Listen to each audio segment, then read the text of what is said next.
Welcome to This Side of 50, the podcast where men of all ages come to gain clarity, confidence, and direction. I'm Milton K. Smith, your host, a seasoned voice that's living, learning, and leveling up. I'm here to share with you knowledge, understanding, and wisdom that I've gained throughout the years. Each week, we'll tackle real life challenges, share practical tools, and hopefully inspire you to keep going. If you're ready to gain clarity, confidence, and direction, then this is your podcast. Well, thank you all for joining. I'm so excited that you're here with me on today. As you heard, this is This Side of 50, Not Your Grandparents podcast, and we're back for the next season. So we've been out for a while, but we want to jump back in this, and we're just going to go ahead and start this discussion, start this journey on today. As you read in the bio or in the description for this season, this whole season, we're talking about lessons I've learned from CrossFit. I started doing CrossFit in my mid 40s, continued into my 50s up until our box closed. And I've learned, well, first of all, I think it was one of the best decisions that I ever made. Got me back into the right frame of mind about my health. Met some wonderful people, wonderful coaches that even guided me to the point that I was able to become a level one coach myself. So one of the best decisions I ever made was doing CrossFit. I learned how to work with my body and all those kind of great things so that I could get maximum results from what I was doing, even at 40-ish, going into 50-ish. So I've learned some things over those years. I was in CrossFit for about 10 years. Went from just being someone who walked in the door, didn't know if I could do this thing called CrossFit, ended up being a coach and was able to do some strongman coaching and participate in a couple of strongman competitions or one strongman competition, and it was a great time. So I've learned some things, some life lessons, knowledge, wisdom, and understanding while I was there in CrossFit that I want to share with you. So here's the first one we'll talk about today. You have to commit to the challenge. You have to commit to the challenge. When I first walked into CrossFit, I had a coach. The first coach I had, his name was Paul, and we were doing back squats that day. I think we were doing close stance back squats, and I had squatted down. I was in the bottom position, and I would say I was about to drop that weight. It got heavy. I couldn't get out of that squat position, and he was standing beside me. And he said, "You got to commit. You got to commit. You got to commit." And eventually, I guess in my mind, I caught what that was, and I committed, and I was able to stand back up. But that was the first life lesson that I learned in CrossFit that I'm going to share with you. That you have to commit to the challenge. Whatever that challenge is, you have to commit to it. Commitment is the bridge between intention and transformation. When I took that weight off the rack, my intention was to do a full squat, stand up, squat down, stand back up, right? But in between there had to be a transformation in my mindset, transformation in everything about me. That once I got in the bottom of that squat and felt how heavy that weight, and I cannot remember what the weight was on that particular day. It's been over 10 years now since that day. But in between there, that process of intention to transformation was commitment. And whatever you're doing, whatever your goals are, you're going to have to commit to that challenge. I realized, though, that half-hearted effort produces half-grown results. There's something you can hold on to. Half-hearted efforts produce half-grown results. If you're going to be a grown man this side of 50, whichever side you're on, I'm on the plus side of 50 now. So if you're going to if you're going to put forth a half-hearted effort, you're going to get half-grown results. And true commitment means that you can't quit. You have to close the door on quitting, right? So you can't be half-hearted in what you're going to do if you want full-grown man results, because I'm talking to men, maybe some women too. But you can always check now if the man that you're talking with, the man that you're dealing with, if he has half-hearted efforts and things, or put forth half-hearted effort in something, he's probably going to get half-grown results, right?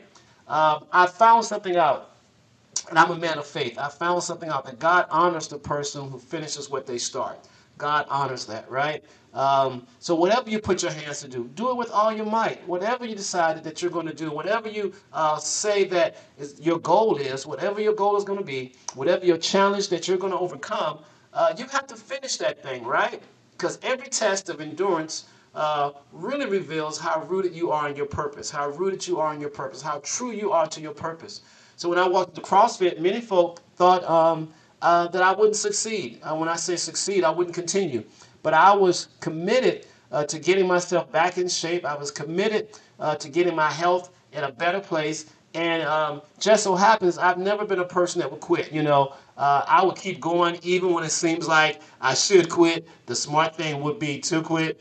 There's something inside of me, I don't know if it's OCD or whatever you want to call it, pride, whatever, is that I'm just not a quitter, right? I'm going to keep trying. I'm going to keep trying. I'm giving my best effort.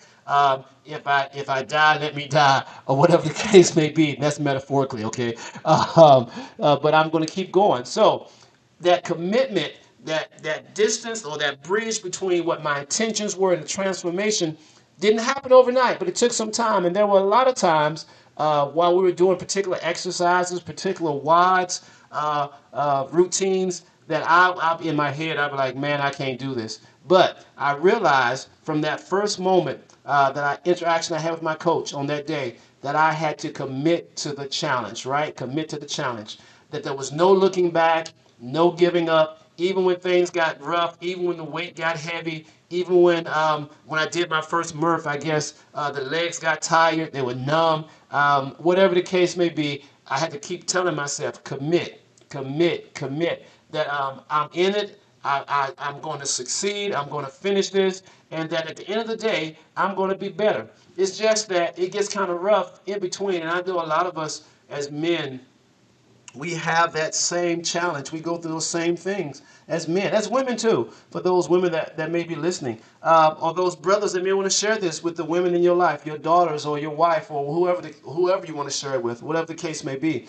Um, that things get rough, and when things get rough, sometimes our commitment to the goal, to the task, becomes questionable, becomes it seems sometimes doubtful that we're not going to make it. But you have to commit. You have to commit to the challenge.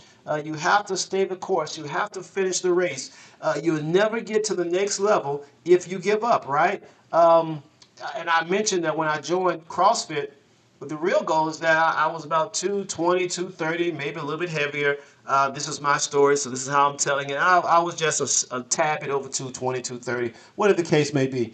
But my goal was to lose weight. My goal was to become healthy. I had knee challenges, knee issues. So I realized when I walked in, there were certain activities that I definitely couldn't do to the fullest, and I had to modify some things. And like I said, I was blessed to have coaches that were there to see me grow, that were there to push me on, that were there to help me navigate those areas. And so I was able to start that journey and start that commitment. So you have to make commitment to the resources that you have, right? You have to make a commitment to the resources that you have. I define resources as your health, your finances, your relationship, your career, and your behavior. Those are the resources that I confine it to, as well as your time, right? But all of this takes time. So first of all, your main resource, I guess, we all could say that our main resource is time. So what are you going to do with your time concerning your health? What are you going to do with your time concerning your finances? What are you going to do with your time concerning your relationships? What are you going to do with your time concerning your career? And what are you going to do with your time concerning your behavior? That's something for all of us men as we grow older, as we grow more mature. That's something that we have to come to grips with. What are we going to do with the time that we have remaining? I heard something very interesting the other day. I was watching a clip on Instagram, or it might have been on Facebook. I can't recall now, reel or whatever the case. And the speaker was saying that death is a constant companion for us all from the day that we're born, right? But as we get older, that companion talks louder. And I'm paraphrasing. That companion talks louder. So as I grow older, grow more mature, even with this podcast, my goal is, what am I going to do with my time that I have remaining, the time, and I have a lot of time remaining. What am I going to do with that time to help others get to the next level, to share with others what I've learned? And I'm quite sure there are men and women that are listening that you have some knowledge, or I know you have knowledge, wisdom, and understanding that you can share with others. And you don't have to be a celebrity, you don't have to be a superstar or entertainer. You just have to be someone that has been successful at staying committed to your goals, staying committed to the challenge, staying committed to your family, committed to your health, committed to your finances, and committed to relationships, right? So when it comes to your health, commitment builds consistency, and that requires daily discipline if you're going to get results, right? When it comes to your health, you're going to have to be consistent with your health. With CrossFit, I was consistent with my days that I was going to work out. I was consistent, not just inside the box for that hour. I was consistent outside that box because I was learning to eat right. I was learning to get the rest that I needed. I was learning to have the right mindset and how to deal with the pressures and balance my life. There's something that we as men don't do often. We don't have good balance between our job and our personal life, right? So I was learning those things, and that required daily discipline to have those things done. Second, I would say that there has to be a commitment to finances, right? Budgeting only works. And everybody listening to me, every man, you should have a budget, right? You should have a budget. You should have 10% that you're putting away in savings. This is just my idea, right? And there's a lot of other budget people out there, financial gurus. I'm just telling you what I do. I try to put away 10% for myself in savings or whatever the case may be. I invest some. I give to my local church. That's what I do. I believe in tithing, and I believe that it works. I've seen it work, but that's a podcast for another day, I guess. And you have to put away, of course, taking care of your bills, your invoices, your responsibilities, things like that, right? Making sure your children, your family squared away. So you got to have a budget, right? You should get your budget. Go on YouTube, go on Facebook, Chat GPT. You can find some, like I say, financial gurus out there that give you some good budgets, but make sure, some good budget material, but make sure you start budgeting, right? But budgeting, or however, budgeting only works if you don't quit. So you got to be consistent with that budgeting, right? You got to be consistent with that. You got to stay the course. You have to be willing to let some things go now until later so that you can get to the financial place that you want to be in life. You don't have to be a millionaire, but you should be financially stable, right? And that should start right now, whether you're on my side of 50 or on the other side of 50, right?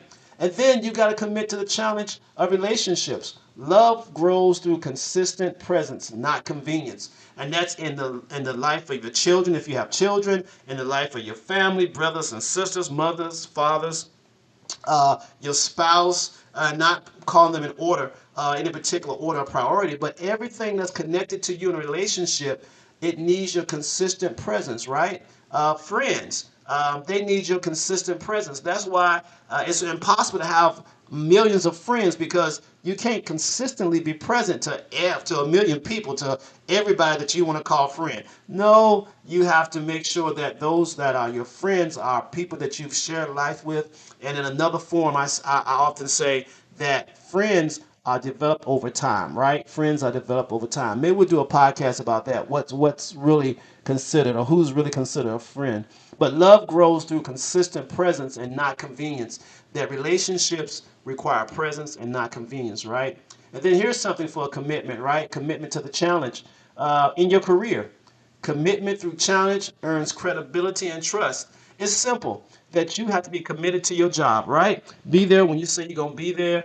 Work the time that you're allowed to work. Give it your all. Give it your best. And then, you go home and you leave that job where it's at. You have that balance, right? You take care of family, that balance. So I didn't put balance as a commitment for the challenge, right? But it should be that you should be committed to balance too, right? If you have a family, wife, children, they need your time. In another form, because I'm a pastor, I often tell young men that I believe the last thing you will ever hear your children say, or you probably would never hear your children say, is that I wish my dad would have worked more and not been here for me. That's not what they're going to say. I know that we as men, we want to make a living. We want to give our children more than what we had, and we want to make sure that we have financial security. But don't let that be at the expense of being there for your children, being there for your family, your spouse, whatever the case may be, right? So commitment through challenge, it earns credibility and trust, right? And then here's a final one. Um, Behavior. You got to be committed to a right mindset, not just a mood, right? Commitment is a mindset, not just a mood, right? You got to decide once and act daily, right? That you got to make sure in your mind that, hey, I'm committed. That's where my mind is. My mind is commitment. I'm not going to start this thing unless I'm committed to it, right? So here's a question for you, because it's almost time for me to check out. What area of your life needs more commitment? Where have you been halfway committed, halfway in, halfway out, right? Alibaba and the 40 Thieves, there's a quote that says, either you're in or you're out, and you have to decide that. So remember, commit to the challenge. Well, that's all for today on This Side of 50. If you found value in today's episode, make sure to subscribe, share with a friend, and leave a review. Connect with us on social media for updates, tips, and inspiration between episodes. Remember, keep living, keep learning, keep leveling up, and most of all, don't settle. And I'll see you in the next episode.